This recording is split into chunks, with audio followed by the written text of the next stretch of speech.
lot of the things that I've shown in these classes over the years just seemed unimaginable at the time. And 5 years later, 10 years later, they're like commonplace. Showed you glass from this little company called Corning. You guys heard of Corning, right?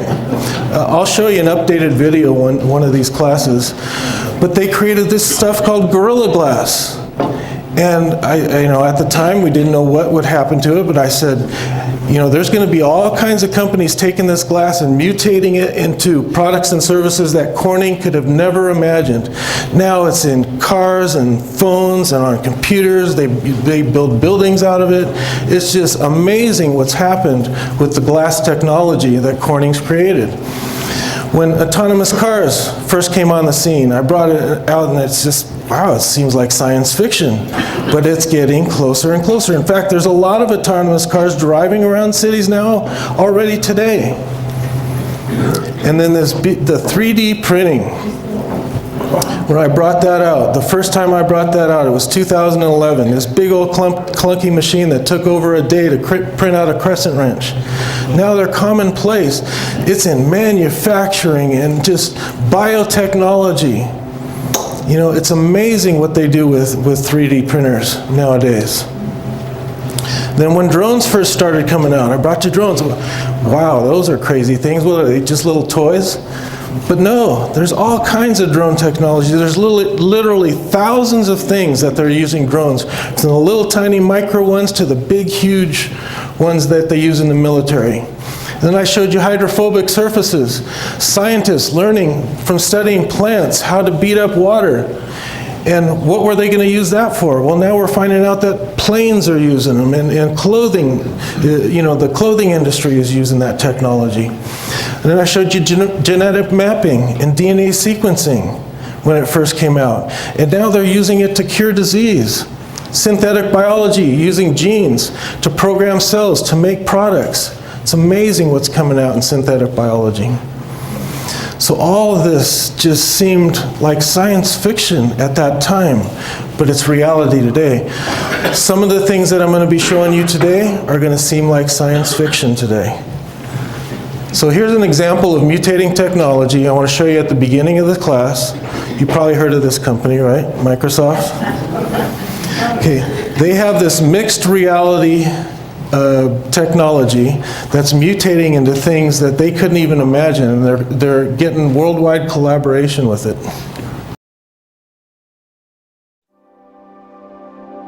The mixed reality modern workplace is about ushering in the next evolution in computing and productivity.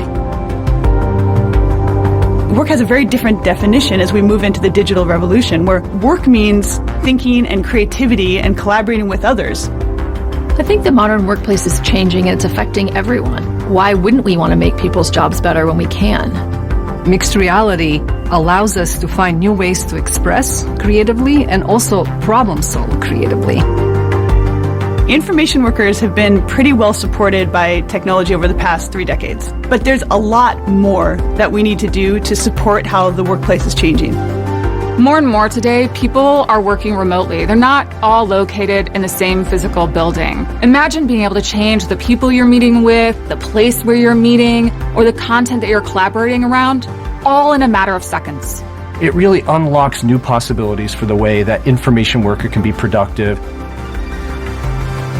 Inherently saying you want a PC on every desk implies that people have desks. But we know that there's a huge part of the workforce that actually don't have desks. In fact, we think 80% of the workforce are what we call first-line workers, and we think they number over 2 billion worldwide. When computers have the ability to understand the real world, a bunch of really powerful things can happen. We've been looking at the critical workflows for the first-line worker, and we are committed to bringing products to market to help them do their jobs more effectively.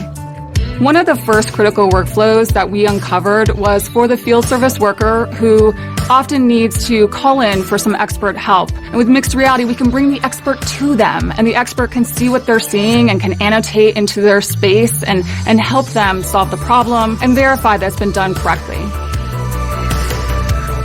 Another critical workflow that we've uncovered is around training employees on new products, processes, equipment, Companies are spending a lot of time and money on this today, and these things change often, and they're so critical to their operations. Another area of opportunity is around space planning. Companies need help designing and planning out their spaces efficiently.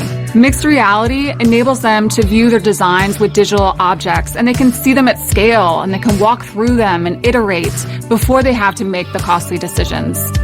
And I think all those things come together to sort of shape what this modern workplace looks like as we go forward. Digital transformation is really impacting every industry, every company today. And the companies that we see that are most successful at digital transformation are those that empower their employees and rethink the employee experience all the way from the boardroom to the information worker and then onto the first line worker.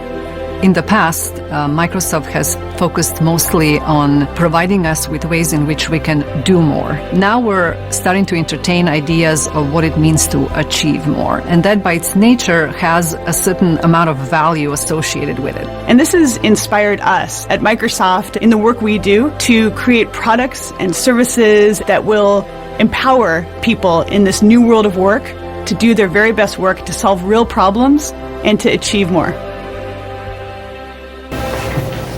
Seems like science fiction, doesn't it?